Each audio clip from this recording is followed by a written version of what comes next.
Welcome to The Explainer. Today, we're going to perform a bit of a psychological autopsy on a phenomenon that absolutely baffles the public. I mean, why do the ultra-wealthy, people who seemingly have it all, so often risk every single thing they've built? We're going to use the research, clinical psychology, and some really brilliant insights from Morgan House's The Psychology of Money to completely unpack the psychology of billionaire downfalls. Okay, let's just dive right into this. It's a profound mystery, right? We watch these individuals with hundreds of millions of dollars plunge into massive fraud, insider trading, or just completely self-destructive behaviors. Think about it. They have literally won the financial game of life. Their futures, their kids' futures, they are entirely secure. And yet, they throw the whole shebang away just for a little bit more. To understand why, we really have to look past the bank accounts and peer directly into the human mind. Well, we actually start to uncover the truth when we look at the data. A staggering 43.3% of ultra-high net worth individuals reported symptoms of anhedonia in a recent psychological exploration. Now, anhedonia is this psychological condition characterized by the sheer inability to experience pleasure. So while the mainstream narrative tells us that extreme wealth equals ultimate happiness, empirical studies show a vastly different reality. A lot of these folks suffer from severe emotional blunting, a huge drop in motivation, and just this pervasive sense of meaninglessness. And you know, this staggering lack of fulfillment leads us straight to a brilliant observation by Bill Gates. Extreme success can create a highly dangerous illusion of invulnerability. When you win again and again, especially at the absolute highest levels of finance or business, you start to believe that the rules of gravity simply no longer apply to you. But to understand the biological root of this, we need to look at a very specific psychological mechanism. So the first major piece of this puzzle, our first clue in this psychological autopsy, is something called the Hedonic Treadmill. Basically, this explains that as a person makes more money, their expectations and desires rise right in tandem with it. So at the end of the day, there's absolutely no permanent gain in happiness. It's exactly like a treadmill. No matter how incredibly fast you run, you just stay in the exact same place. You get a private jet, it feels amazing for a month, and then, well, it just becomes your normal commute. Because unlimited resources make luxury totally routine, these highly competitive individuals actually experience dopamine desensitization. If you can just buy any luxury item or travel literally anywhere on a moment's notice, the mundane things that bring joy to average people, they just don't register anymore. To satisfy their thrill appetite, they have to take ever greater, totally out of the ordinary risks. They become addicted to the game itself. Now, when extreme wealth meets unchecked power over a long period of time, it often triggers something called Hubris Syndrome. And this isn't just some casual buzzword. Researchers classify it as an acquired personality disorder.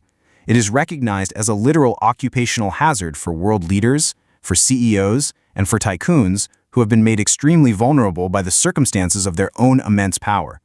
If we actually crack open the research and look at the clinical criteria for this syndrome, it is wild. It's characterized by this messianic way of speaking, a total sense of omnipotence, and a core belief that they are accountable only to the court of history, or, to God. And crucially, it includes something called hubristic incompetence. This is where things go disastrously wrong, because the leader's extreme self-confidence leads them to entirely ignore the practical nuts and bolts of policy, and just reality in general. And in the corporate world, this kind of hubris frequently overlaps with what psychologists call the dark triad of personality traits. Studies on white-collar crime actually show that high narcissism and psychopathy strongly influence the probability of someone engaging in corporate crime.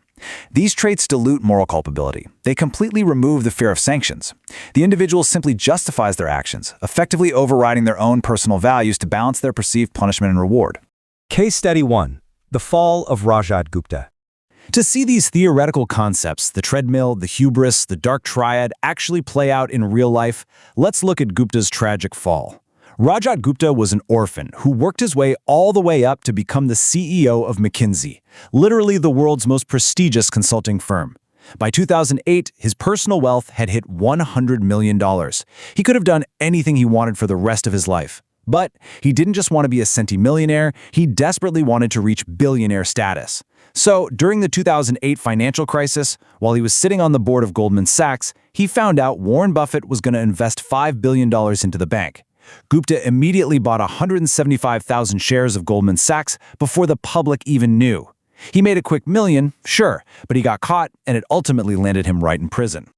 I mean, seriously, why on earth risk a pristine reputation and $100 million for a single million? Morgan Housel hits the nail on the head here in his book, The Psychology of Money. He warns us that if expectations rise with results, there is absolutely no logic in striving for more. The taste of having more increases your ambition way faster than your satisfaction, leaving you feeling like you are always just falling behind. The hardest financial skill isn't making money, it's getting the goalpost to stop moving. Case Study 2. Unpacking Sam Bankman-Fried. Here is another modern tragedy driven by that exact same moving goalpost and some severe psychological vulnerabilities, the spectacular collapse of crypto founder Sam Bankman-Fried. Cognitive behavioral therapists point to what are called early maladaptive schemas when analyzing his downfall. We can clearly see the foundational cracks in his immense impulsivity, which is likely linked to ADHD, and this favored rapid, chaotic action over careful reflection. On top of that, his emotional register appeared highly underdeveloped. This led to a very low emotional intelligence and limited empathy, which kind of explains how he could just entirely ignore the massive suffering of his clients when the ethical controls in his company simply disappeared. So what actually pushed him over the edge into fraud? Well, it was the immense pressure to maintain his image. SBF had positioned himself as this altruistic savior. The pressure to maintain this benevolent genius persona likely induced intense, chronic stress. To avoid the collapse of his empire, which he would have perceived as an intolerable personal and ideological failure, he concealed losses and rationalized massive fraud. His initial altruism completely degenerated purely because he believed his noble goals placed him above the rules. Ultimately, both Rajat Gupta and Sam Bankman-Fried prove a really critical financial lesson highlighted by Morgan Housel. Getting wealthy and staying wealthy are two completely different skills. Getting wealthy requires risk, it requires optimism, and immense ambition. But staying wealthy, it requires the exact opposite. It requires humility, a healthy bit of fear, an awareness that what you've made can be taken away, and most importantly, knowing exactly when to stop. So, as we wrap up this explainer today, I want to ask you to kind of turn the mirror on yourself for a second. We've seen how unlimited resources without boundaries can lead to an absolute psychological freefall. So ask yourself, what does winning the money game actually look like to you? What is your personal enough number?